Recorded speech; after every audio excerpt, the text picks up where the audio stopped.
ಕಡು ಬಡತನದಲ್ಲಿದ್ದ ಕೆದಮಳ್ಳೂರಿನ ಜಯೇಂದ್ರ ಚೋಮಕ್ಕಿ ದಂಪತಿಗಳ ಪೈಕಿ ಜಯೇಂದ್ರ ಎಂಬುವರು ತಮ್ಮ ಬಾಲ್ಯದಲ್ಲಿ ಕಾಯಿಲೆಗೆ ತುತ್ತಾಗಿ ಸಂಪೂರ್ಣ ದೃಷ್ಟಿಹೀನರಾಗಿದ್ದು, ಕಣ್ಣಿನ ಚಿಕಿತ್ಸೆಗೂ ಹಣ ಇಲ್ಲದ ಸಂದರ್ಭ ಸುಮಾರು 6 ತಿಂಗಳ ಹಿಂದೆ ಮಾನ್ಯ ಶಾಸಕರು ಹಾಗೂ ಮುಖ್ಯಮಂತ್ರಿಗಳ ಕಾನೂನು ಸಲಹೆಗಾರರಾದ ಅಜ್ಜಿಕುಟ್ಟಿರ ಎಸ್ ಪೊನ್ನಣ್ಣ ಅವರನ್ನು ಸಂಪರ್ಕಿಸಿದಾಗ ಅವರಿಗೆ ಭರವಸೆ ನೀಡಿದಂತೆ ಶಾಸಕರು ತಮಗೆ ಪರಿಚಯವಿದ್ದ ಚೋಕಂಡ ಸಂಜು ಸುಬ್ಬಯ್ಯ ಅವರ ಮೂಲಕ ಜಯೇಂದ್ರ ಅವರ ಚಿಕಿತ್ಸೆಗೆ ವ್ಯವಸ್ಥೆ ಮಾಡುವ ಭರವಸೆ ನೀಡಿದರು. ಅಂದೇ ಮಾನ್ಯ ಶಾಸಕರು ಈ ದಂಪತಿಗಳಿಗೆ ತಮ್ಮ ವೈಯಕ್ತಿಕ 10,000 ಧನ ಸಹಾಯ ಮಾಡಿ ಬೆಂಗಳೂರಿನ ಮಿಂಟೋ ಆಸ್ಪತ್ರೆಯಲ್ಲಿ ಚಿಕಿತ್ಸೆ ಪಡೆಯುವಂತೆ ಸಲಹೆ ನೀಡಿ ಸಂಜು ಸುಬ್ಬಯ್ಯ ಅವರಿಗೆ ಇವರ ಜವಾಬ್ದಾರಿಯನ್ನು ವಹಿಸಿದ್ರು.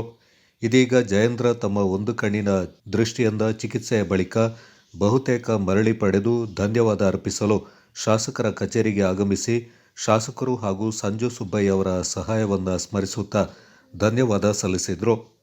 ಬಳಿಕ ಮಾತನಾಡಿದ ಮಾನ್ಯ ಶಾಸಕರು, ಈ ದಂಪತಿಗಳ ಆತ್ಮಸ್ಥೈರ್ಯ ಎಲ್ಲರಿಗೂ ಮಾದರಿಯಾಗಲಿ ಎಂದು ಹೇಳುತ್ತಾ, ಸರ್ಕಾರಿ ಆಸ್ಪತ್ರೆಗಳಲ್ಲೂ ಉಚಿತವಾಗಿ ಅತ್ಯುತ್ತಮ ಚಿಕಿತ್ಸಾ ಸೌಲಭ್ಯಗಳು ಲಭಿಸ್ತಾ ಇದ್ದು, ನಾಡಿನ ಸಮಸ್ತ ಜನತೆ ಇಂತಹ ಸೌಲಭ್ಯಗಳ ಸದುಪಯೋಗ ಪಡೆದುಕೊಳ್ಳಬೇಕೆಂದು ಕರೆ ನೀಡಿದರು.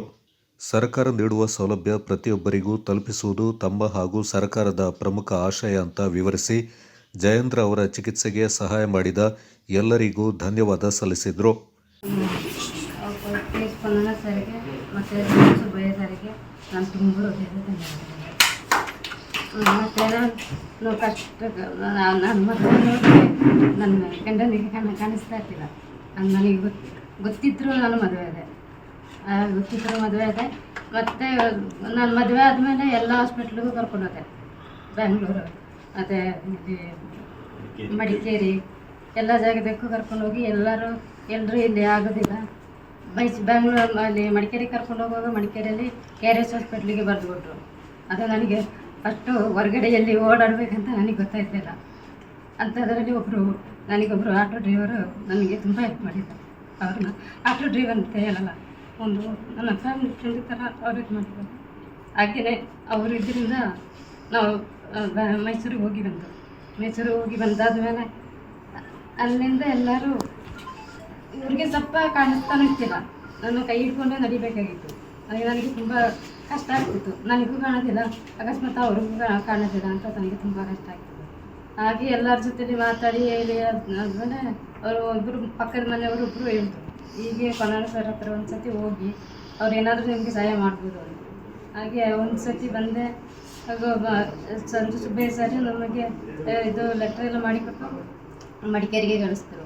ಮಡಿಕೇರಿಗೆ ಕಳಿಸಿ ಡಾಕ್ಟ್ರು ಹೇಳಿದ್ರು, ಇಲ್ಲಿ ಸರಿ ಆಗೋದಿಲ್ಲ, ನೀವು ಬ್ಯಾಂಗ್ಳೂರಿಗೆ ಕರ್ಕೊಂಡು ಹೋಗ್ತೀವಿ.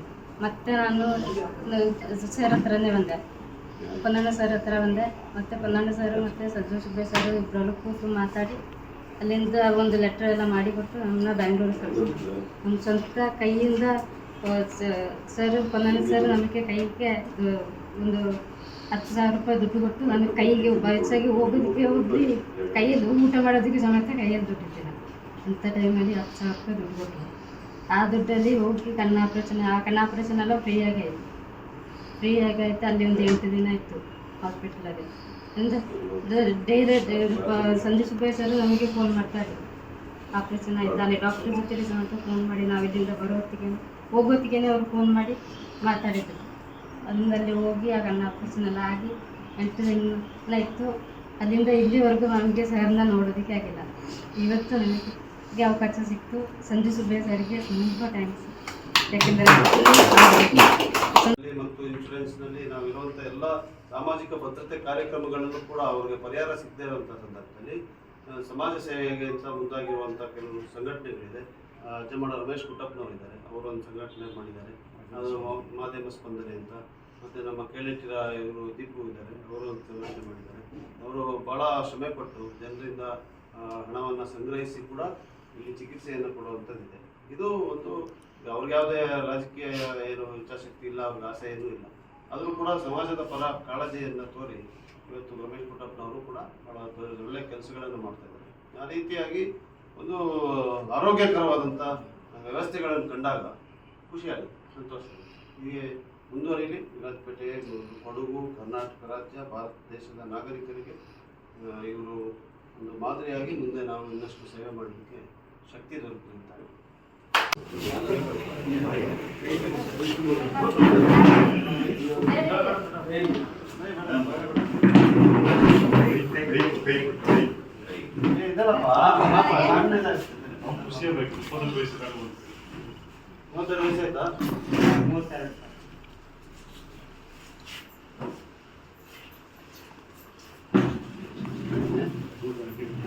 ನಿಮ್ಗೆ ಚೆನ್ನಾಗಿ ಆರೋಗ್ಯ ನೋಡ್ಕೊಬೇಕು.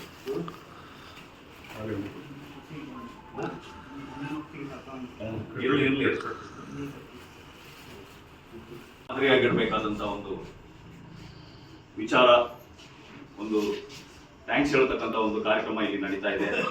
ಇಲ್ಲಿ ಈಗಾಗಲೇ ಶಾಸಕರಿಗೆ ತಮ್ಮ ಪ್ರೀತಿಯನ್ನು ತೋರಿಸಿ ಕಾಲಿಡಿದು ನಮಸ್ಕರಿಸಿದಂತ ಇವರಿಬ್ರು ಜಯೇಂದ್ರ ಮತ್ತು ಭೋಜಕ್ಕಿ ಅಂತ ವಿರಾಜಪೇಟೆ, ಚೋಮಕಿ ಅಂತ ವಿರಾಜಪೇಟೆ ಸಮೀಪದ ಕೆದಮಳ್ಳೂರಿನವರು. ಈ ಜಯೇಂದ್ರ ಅವರಿಗೆ ಒಂದು ಚರ್ಮದ ಕಾಯಿಲೆ ಇತ್ತು. ಹಾಗಾಗಿ 7ನೇ ವಯಸ್ಸಿನಲ್ಲಿ ಆ ಚರ್ಮದ ಕಾಯಿಲೆ ಎಫೆಕ್ಟ್ ನಿಂದಾಗಿ ಅವರಿಗೆ ಕಣ್ಣಿನ ದೃಷ್ಟಿ ಹೋಯಿತು. ಒಂದು ಕಣ್ಣು ಸಂಪೂರ್ಣ ಕಾಣದೇ ಆಯಿತು, ಇನ್ನೊಂದು ಕಣ್ಣು ಸಣ್ಣ ಮಟ್ಟಿಗೆ ಒಂದು ಬೆಳಕು ಮಾತ್ರ ಕಾಣ್ತಾ ಇತ್ತು. ಅವ್ರು ಹಾಗೆ ಜೀವನವನ್ನು ಸಾಗಿಸ್ತಾ ಬರ್ತಾ ಇದ್ರು. 3 ವರ್ಷದಿಂದ, ಇವರು ಮದುವೆಯಾಗಿ ಈಗ 2 ವರ್ಷ ಆಯಿತು, 3 ವರ್ಷ ಅಂದ್ರೆ ಒಂದು 5 ವರ್ಷದಿಂದ ಅವರು ಇನ್ನೊಂದು ಕಣ್ಣು ಕೂಡ ಸಂಪೂರ್ಣವಾಗಿ ದೃಷ್ಟಿಯನ್ನು ಕಳ್ಕೊಂಡು ಅವರು ಸಂಪೂರ್ಣ ಕುರುಡರಾಗ್ಬಿಟ್ರು, ಏನೂ ಕಾಣೋದಿಲ್ಲ. ಹಾಗೆ ಒಂದು 2 ವರ್ಷದಿಂದ ಕಾಕೋಟ್ಪುರದಲ್ಲಿ ನಡೆದಂತ ದೃಷ್ಟಿ ಮಂದಿರ ಒಂದು ಕ್ಯಾಂಪ್ ನಲ್ಲಿ ಇವರಿಬ್ರು ಪರಿಚಯ ಆಗ್ತಾರೆ.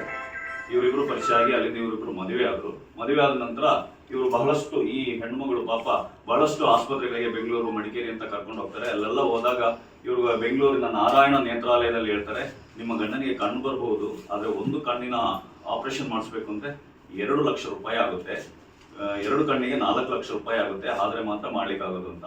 ಹಾಗೆ ಅವರು ಕಣ್ಣು ಬರತಕ್ಕಂಥ ಆಸೆಯನ್ನ ಕೈ ಬಿಟ್ರು. ಈ ಕೂಲಿ ಕೆಲಸ ಮಾಡತಕ್ಕಂಥ ಬಡವರಾದ ನಾವಿಲ್ಲಿಂದ 4 ಲಕ್ಷ ಹೊಂದಿಸೋದು ಅಂತ. ಹಾಗೆ ನಮ್ಮ ಜನಪ್ರಿಯ ಶಾಸಕರ ವಿಚಾರ ಅಲ್ಲಿಂದ ಇಲ್ಲಿಂದೆಲ್ಲ ಇವರಿಗೆ ಕೇಳಿ ತಿಳ್ಕೊಂಡಿದ್ದಾರೆ, ಬಡವರಿಗೆ, ರೋಗಿಗಳಿಗೆ ಅವ್ರು ಹೆಲ್ಪ್ ಮಾಡ್ತಾರೆ ಅಂತ. ಹಾಗೆ ಒಂದು 6 ತಿಂಗಳ ಹಿಂದೆ ಬಂದು ನಮ್ಮ ಪೊನ್ನಣ್ಣ ಸರ್ ಹತ್ರ ತಮ್ಮ ಕಷ್ಟವನ್ನು ಹೇಳ್ಕೊಳ್ತಾರೆ. ಸರ್, ನಾವು ಈ ತರ ಹೋಗಿದ್ದೀವಿ, ಹೋದಂತ ಸಂದರ್ಭದಲ್ಲಿ 4 ಲಕ್ಷ ರೂಪಾಯಿ ಇದ್ರೆ ನಮ್ಮ ಆಪರೇಷನ್ ನಡೀತಾ ಅಂತ ಹೇಳಿದ್ದಾರೆ, ನಮ್ಗೆ ಏನು ದಿಕ್ಕು ಕಾಣೋದಿಲ್ಲ ಅಂತ. ಆಗ ಶ್ರೀಯುತ ಶಾಸಕ ಏನ್ ಮಾಡ್ತಾರೆ ಅಂತಂದ್ರೆ, ನಮ್ಮ ರೋಗಿಗಳ ಆಪತ್ ಬಾಂಧವ ಸಂಜು ಸುಬ್ಬಯ್ಯನವರಿಗೆ ಕರೆ ಮಾಡಿ, ನೋಡಿ ಇದೊಂದು ಅಟೆಂಪ್ಟ್ ಮಾಡು, ಅವ್ರಿಗೆ ಏನಾದ್ರು ಮಾಡಿಕೊಡ್ಲಿಕ್ಕೆ ಆಗೋದಾದ್ರೆ ಮಾಡು, ಸರ್ಕಾರದ ವತಿಯಿಂದ ಮತ್ತು ನಾನು ವೈಯಕ್ತಿಕವಾಗಿ ಏನ್ ಬೇಕಾದ್ರೂ ಮಾಡ್ತೀನಿ ಅನ್ನತಕ್ಕಂಥ ಒಂದು ಭರವಸೆ ನೀಡ್ತಾರೆ. ಸಂಜು ಸುಬ್ಬಯ್ಯನವ್ರನ್ನ ನಿಮಗೆ ಗೊತ್ತಿದೆ, ರೋಗಿಗಳ ಪಾಲಿಗೆ ಅವರು ಆಶಾಕಿರಣ. ಬಹಳಷ್ಟು ರೋಗಿಗಳ ಚಿಕಿತ್ಸೆಗೆ ಹಣವನ್ನ ಹೊಂದಿಸಲಿಕ್ಕೆ ಸಾಧ್ಯವಿಲ್ಲದಂತಹ ಸ್ಥಿತಿಯಲ್ಲಿ ಸರ್ಕಾರದ ಸವಲತ್ತುಗಳನ್ನ ಮಾಡಿಕೊಟ್ಟು ತಮ್ಮ ಸ್ವಂತ ಸಹೋದರನನ್ನ ನೋಡ್ಕೊಂಡ ರೀತಿ ಅಥವಾ ಸಹೋದರಿಯನ್ನ ನೋಡ್ಕೊಂಡ ರೀತಿ ರೋಗಿಗಳನ್ನ ಸಂರಕ್ಷಿಸಿ ಇವತ್ತು ಕಾಂಗ್ರೆಸ್ ಪಕ್ಷಕ್ಕೆ ಅವರ ಒಂದು ನಮ್ಮ ಬೆಳಕನ್ನ ತೋರಿಸುವಂತ, ಕಾಂಗ್ರೆಸ್ ಪಕ್ಷದ ಬೆಳಕನ್ನ ತೋರಿಸುವಂತ ಕೆಲಸವನ್ನು ಮಾಡ್ಕೊಂಡು ಬಂದಿದ್ದಾರೆ. ಅವರು ಇದನ್ನ ಇವರ ವಿಚಾರವನ್ನು ಕೈಗೆತ್ತಿಕೊಂಡು ಮಡಿಕೇರಿಯ ಇಷ್ಕಾ ಆಸ್ಪತ್ರೆಗೆ, ಕಣ್ಣಿನ ಆಸ್ಪತ್ರೆಗೆ ಕರ್ಕೊಂಡು ಹೋಗ್ತಾರೆ. ಅಲ್ಲಿನ ಡಾಕ್ಟರ್ ಧ್ಯಾನ್ ಚಿನ್ನಪ್ಪನವರು ಇವ್ರನ್ನ ಪರೀಕ್ಷಿಸಿ ಹೇಳ್ತಾರೆ, ಇದನ್ನ ಬೆಂಗಳೂರಿನ ದೊಡ್ಡ ಆಸ್ಪತ್ರೆಗೆ ಹೋಗ್ಬೇಕು, ಇದು ನಮ್ಮಂತ ಸಣ್ಣ ಒಂದು ಮಡಿಕೇರಿ ಅಂತ ಆಸ್ಪತ್ರೆಯಲ್ಲಿ ಮಾಡ್ಲಿಕ್ಕೆ ಸಾಧ್ಯ ಇಲ್ಲ ಅಂತ. ಹಾಗೆ ಬೆಂಗಳೂರಿನ ಮಿಂಟೋ ಆಸ್ಪತ್ರೆಗೆ ಕರ್ಕೊಂಡು ಹೋಗ್ತಾರೆ. ಅಲ್ಲಿ ಮಿಂಟೋ ಆಸ್ಪತ್ರೆಯಲ್ಲಿ ಡಾಕ್ಟರ್ ಸುರೇಶ್ ಬಾಬು ಅವರು ಇವ್ರನ್ನ ಪರೀಕ್ಷಿಸಿ ಇವರಿಗೆ 4 ಲಕ್ಷ ರೂಪಾಯಿ ಎಷ್ಟು ಆಗುತ್ತೆ, ನೀವು ಆಪರೇಷನ್ ಮಾಡಿಸ್ಬೋದು ಅಂತ ಹೇಳ್ತಾರೆ.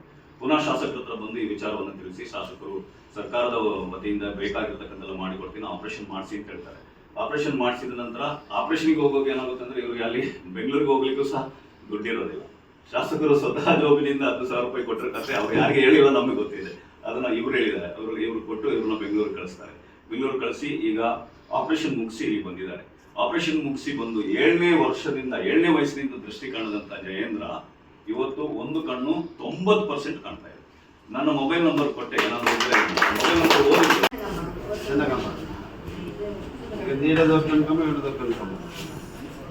7 ವಯಸ್ಸಿಂದ ಇರ್ತೀರಿ? 7 ವಯಸ್ಸಿಂದ ಇಲ್ಲ. ಓಕೆ, ಒಳ್ಳೆದು, ಚೆನ್ನಾಗಿದೆ, ಖುಷಿಯಾಗಿದೆ.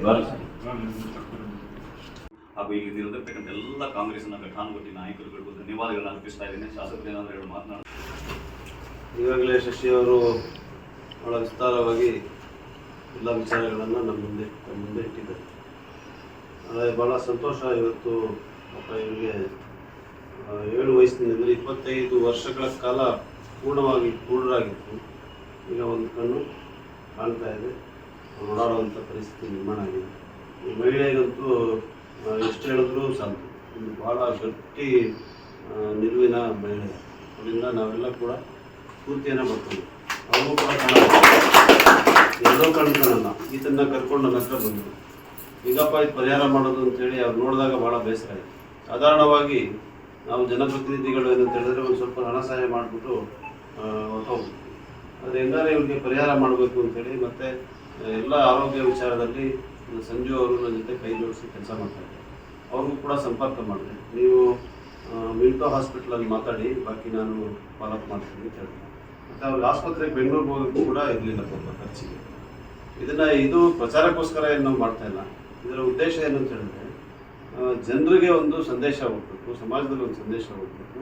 ಸರ್ಕಾರಿ ಆಸ್ಪತ್ರೆಗಳಲ್ಲೂ ಕೂಡ ಚಿಕಿತ್ಸೆ, ಗುಣಮಟ್ಟವಾದಂಥ ಚಿಕಿತ್ಸೆ ದೊರೆಯುತ್ತದೆ. ಅಲ್ಲೂ ಕಾಯಿಲೆಗಳಿಂದ ವಾಸಿಯಾಗಿ 20-25 ವರ್ಷಗಳಿಂದ ಪರಿಹಾರ ಸಿಗ್ತಾ ಇರೋದಕ್ಕೆ ನಮ್ಮ ಸರ್ಕಾರಿ ಆಸ್ಪತ್ರೆಗಳು ಇವತ್ತು ಸದೃಢವಾಗಿದೆ ಅಂತ ಹೇಳುತ್ತೆ. ಅನೇಕರು ಬಡತನದಲ್ಲಿರುವಂಥವ್ರು ಇವಾಗ ದೊಡ್ಡ ದೊಡ್ಡ ಆಸ್ಪತ್ರೆಗೆ ಸೇರಿಸ್ಬಿಟ್ಟು ಬರ್ತಾರೆ. ದೊಡ್ಡ ದೊಡ್ಡ ಆಸ್ಪತ್ರೆಯಲ್ಲಿ ಸೇರಿಸ್ತಾರೆ, ಲಕ್ಷಾಂತರ ರೂಪಾಯಿ ಹಣದ ಬಿಲ್ಗಳು ಕೊಡ್ತಾರೆ, ಆಮೇಲೆ ಸಹಾಯ ಮಾಡಿ ಬರ್ತಾರೆ. ಯಾವ ಖಾಸಗಿ ಆಸ್ಪತ್ರೆಯವರು ಅವರೇ ನಮ್ಮ ಮಾತು ಕೇಳೋದಿಲ್ಲ.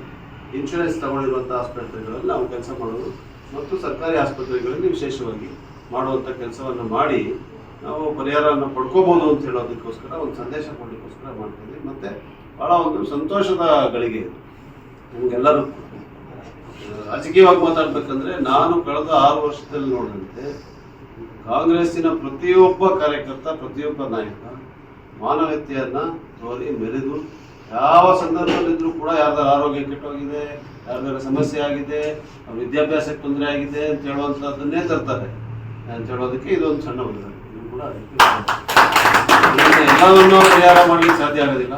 ಕೆಲವೊಮ್ಮೆ ಪರಿಹಾರ ತಗೊಂಡು ಮತ್ತೆ ವಿಪರೀತವಾಗಿ ಮಾತಾಡುವಂಥವ್ರು ಇರ್ತಾರೆ. ಅದರಿಂದ ಇದೆಲ್ಲ ಕೂಡ ಸಮಾಜದಲ್ಲಿ ಇರ್ತದೆ. ಆದರೆ ಯಾವಾಗ ಕೆಲವರು ಆರೋಗ್ಯ ಚೇತರಿಸ್ಕೊಂಡು ಅವರು ಗುಣಮಟ್ಟವಾಗಿ ಬಂದು ಸಂತೋಷ ಹಂಚ್ಕೊಳ್ತಾರೆ, ಅದು ಆವಾಗ ನಮಗೊಂದು ಸಾರ್ಥಕತೆ ಸಿಗ್ತದೆ. ಆ ರೀತಿಯಾದಂಥ ಒಂದು ಕ್ಷಣವನ್ನು ಇವತ್ತು ನಾವೆಲ್ಲ ಕೂಡ ವೀಕ್ಷಿಸಲಿಕ್ಕೆ ಅವಕಾಶ ಆಗಿದೆ. ಇನ್ನೊಂದು ಕಣ್ಣು ಕೂಡ ಆದಷ್ಟು ಬೇಗ ಚೇತರಿಸಲಿ ಅಂತೇಳಿ ಅವ್ರಿಗೆ ಬೇಕಾಗಿರುವಂಥ ಸಹಾಯವನ್ನು ಮಾಡೋಣ. ಈ ಹೆಣ್ಮಗಳಿಗೆ ಕೂಡ ನಿಮಗೆ ಅವರ ಆರೋಗ್ಯಕ್ಕೆ ಬೇಕಾಗಿರುವಂಥದ್ದನ್ನು ಸಹಾಯವನ್ನು ಮಾಡೋಣ ಅಂತ ಹೇಳುವಂಥ ಮಾತನ್ನು ಹೇಳ್ತೀನಿ. ಇಂಥ ಅನೇಕ ಬಡವರು ಇವತ್ತು ಈ ರೀತಿಯಾದ ಸಮಸ್ಯೆಗಳಿಂದ ಬಳಲ್ತಾ ಇದ್ದಾರೆ. ಎಲ್ಲರಿಗೂ ಕೂಡ ಇವರೇ ಒಂದು ಮಾರ್ಗದರ್ಶನ, ಇವರೊಂದು ಸ್ಫೂರ್ತಿ ಅಂತ ಕೂಡ ನಾನು ಇವತ್ತು ಹೇಳಲಿಕ್ಕೆ ಬಯಸ್ತಾ ಇದ್ದೀನಿ.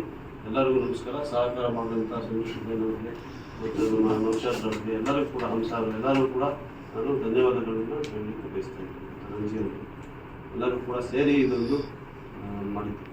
ವಿರಾಜಪೇಟೆ ವಿಧಾನಸಭಾ ಕ್ಷೇತ್ರದ ಅನೇಕರು ಇಂಥ ಸಹಾಯವನ್ನು ಪಡ್ಕೊಂಡಿದ್ದಾರೆ.